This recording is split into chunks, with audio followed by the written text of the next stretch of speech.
Les petits détails des plus grands films, bienvenue dans Aviez-vous remarqué? Au milieu de la musique disco, des coupes de cheveux moches, des fringues trop larges et des voitures rouges sous les palmiers, le flic le plus cool de Détroit se retrouve à nouveau en Californie. Vous l'avez compris, il s'agit bien du flic de Beverly Hills 3, et c'est le moment de reprendre une bonne dose d'années 90 avec les petits détails du film. Après Martin Brest et Tony Scott, c'est au tour de John Landis, le réalisateur des Blues Brothers, de passer derrière la caméra pour un résultat qui lorgne plus vers la comédie que l'action. On a tout de même droit à des gunfights typiquement 90s, les méchants n'atteignent jamais leur cible, et on a compté pour vous, Axel tire plus de 60 fois avec son arme sans recharger. Malheureusement, John Ashton et Ronny Cox n'ont pas pu reprendre leur rôle de Taggart et Bogomil pour ce film, mais ils ne sont pas complètement absents puisque Rosewood a gardé une photo de toute la bande à la pêche sur son bureau, si c'est pas mignon. Et dans l'équipe de flics, on a remarqué une petite bizarrerie autour de l'inspecteur Todd.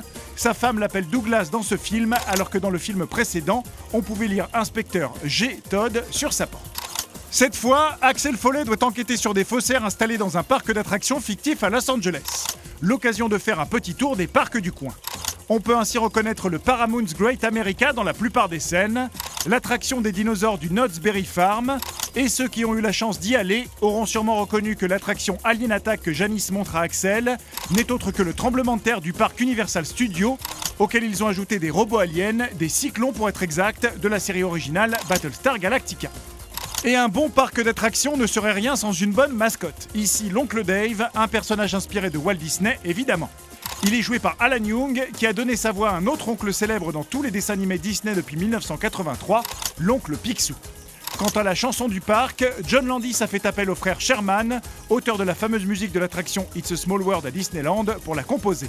Le résultat est une chanson qui reste dans la tête de tout le monde dans le film, un clin d'œil à leur fameuse composition. Si vous êtes déjà allé à Disney, vous savez de quoi on parle. On peut d'ailleurs voir un des frères Sherman faire un petit caméo ici, parmi ces hommes dans le bar. À côté de lui, vous avez peut-être reconnu le réalisateur Arthur Hiller. Et John Landis ne s'est pas arrêté là en invitant d'autres cinéastes. On a repéré Joe Dante, le réalisateur des Gremlins, ici en gardien de prison, Barbet Schroeder dans Cette Porsche et John Singleton en pompier.